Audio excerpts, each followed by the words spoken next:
यदा यदा हि धर्मस्य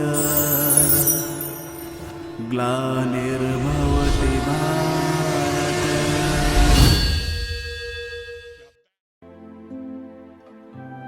ओम शांति।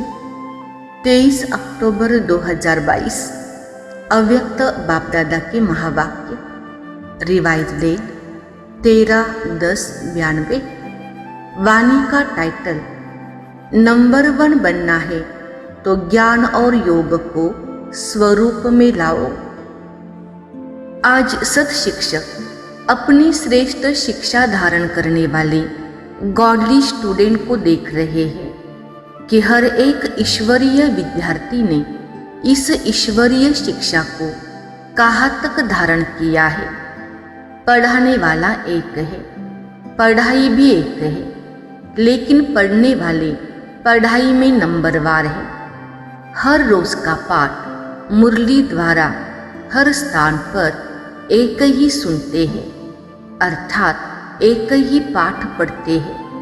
मुरली अर्थात पाठ हर स्थान पर एक ही होता है। डेट का फर्क हो सकता है, लेकिन मुरली वही होती है। फिर भी नंबरवार क्यों? नंबर किस लिए होते हैं? क्योंकि इस ईश्वरीय पढ़ाई पढ़ने की विधि सिर्फ सुनना नहीं है, लेकिन हर महावाक्य स्वरूप में लाना है। तो सुनना सबका एक जैसा है, लेकिन स्वरूप बनने में नंबरवार हो जाते हैं। लक्ष्य सभी का एक ही रहता है कि मैं नंबर 1 बनूं। ऐसा लक्ष्य है ना? लक्ष्य नंबर 1 का है, लेकिन रिजल्ट में नंबरवार हो जाते हैं। क्योंकि लक्ष्य को लक्षण में लाना, इसमें लक्ष्य और लक्षण में फर्क पड़ जाता है। इस पढ़ाई में सब्जेक्ट भी ज़्यादा नहीं है। 4 सब्जेक्ट को धारण करना इसमें मुश्किल क्या है? और चारों ही सब्जेक्ट का 1-2 के साथ संबंध है। अगर एक सब्जेक्ट ज्ञान संपूर्ण विधि पूर्वक धारण कर लो, अर्थात ज्ञान के एक एक शब्द को स्वरूप में लाओ, तो ज्ञान है ही मुख्य 2 शब्दों का, जिसको रचिता और रचना व अल्फ और बे कहते हो। रचिता बाप की समझ आ गई, अर्थात परमात्मा परिचय संबंध स्पष्ट हो गया। और रचना अर्थात पहली रचना मैं श्रेष्ठ आत्मा हूँ, और दूसरा मुझ आत्मा का इस बेहद की रचना, अर्थात बेहद के ड्रामा में सारे कल्प में क्या क्या पार्ट है। यह सारा ज्ञान तो सभी को है ना, लेकिन श्रेष्ठ आत्मा स्वरूप बन हर समय श्रेष्ठ पार्ट बजाना, इसमें कभी याद रहता है, कभी भूल जाते हैं। अगर इन 2 शब्दों का ज्ञान है, योग भी इन 2 शब्दों के आधार पर है ना। ज्ञान से योग का स्वतः ही संबंध है। जो ज्ञानी तो आत्मा है, वह योगी तो आत्मा अवश्य ही है। तो ज्ञान और योग का संबंध होगा ना, और जो ज्ञानी और योगी होगा उसकी धारणा श्रेष्ठ होगी या कमजोर होगी? श्रेष्ठ स्वतः होगी ना, सहज होगी ना, कि धारणा में मुश्किल होगी? जो ज्ञानी तो आत्मा, योगी तो आत्मा है, वह धारणा में कमजोर हो सकता है? नहीं, होते तो है। तो ज्ञान योग नहीं है, ज्ञानी है, लेकिन ज्ञानी तो आत्मा वह स्थिति नहीं है। योग लगाने वाले हैं, लेकिन योगी जीवन वाले नहीं है। जीवन सदा होती है और जीवन नेचुरल होती है।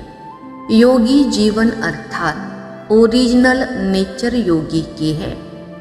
63 जन्मों के विस्मृति के संस्कार व कमजोरी के संस्कार ब्राह्मण जीवन में कहाँ मूल नेचर बन पुरुषार्थ में विघ्न डालते हैं। कितना भी स्वयं व दूसरा अटेंशन खिंचवाता है कि यह परिवर्तन करो, वह स्वयं भी समझते हैं कि यह परिवर्तन होना चाहिए, लेकिन जानते हुए भी, चाहते हुए भी क्या कहते हो? चाहते तो नहीं है, लेकिन मेरी नेचर है यह, मेरा स्वभाव है यह, तो नेचर नेचुरल हो गई है ना। किसके बोल में व व्यवहार में ज्ञान संपन्न व्यवहार व योगी जीवन प्रमाण व्यवहार व बोल नहीं होते हैं, तो वो क्या कहते हैं? यही बोल बोलेंगे कि मेरा नेचुरल बोल ही ऐसा है, बोलने का टोन ही ऐसा है। वह कहेंगे मेरी चाल चलन ही ऑफिशियल व गंभीर है, नाम अच्छे बोलते हैं, जोश नहीं है लेकिन ऑफिशियल है। तो चाहते भी समझते भी नेचर नेचुरल वर्क करती रहती है, उसमें मेहनत नहीं करनी पड़ती है। ऐसे जो ज्ञानी जीवन व योगी जीवन में रहते हैं, तो ज्ञान और योग संपन्न हर कर्म नेचुरल होते हैं, अर्थात ज्ञान और योग यही उनकी नेचर बन जाती है।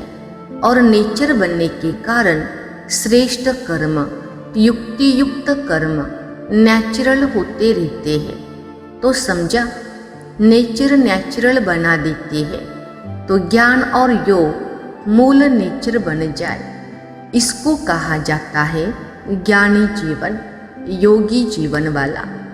ज्ञानी सभी हो, योगी सभी हो, लेकिन अंतर क्या है? एक है ज्ञान सुनने सुनाने वाले, यथाशक्ति जीवन में लाने वाले, दूसरे है ज्ञान और योग को हर समय अपने जीवन की नेचर बनाने वाले। विद्यार्थी सभी हो, लेकिन यह अंतर होने के कारण नंबरवार बन जाते हैं। अच्छा, आज का वरदान, उमंग उत्साह के आधार पर सदा उड़ती कला का अनुभव करने वाले हिम्मतवान भव। विस्तार, उड़ती कला का अनुभव करने के लिए हिम्मत और उमंग उत्साह के पंख चाहिए। किसी भी कार्य में सफलता प्राप्त करने के लिए उमंग उत्साह बहुत जरूरी है। अगर उमंग उत्साह नहीं तो कार्य सफल नहीं हो सकता, क्योंकि उमंग उत्साह नहीं तो थकावट होगी और थका हुआ कभी सफल नहीं होगा। इसलिए हिम्मतवान बन उमंग और उत्साह के आधार पर उड़ते रहो तो मंजिल पर पहुंच जाएंगे। स्लोगन, दुआएं दो और दुआएं लो, यही श्रेष्ठ पुरुषार्थ है। अच्छा, ओम शांति।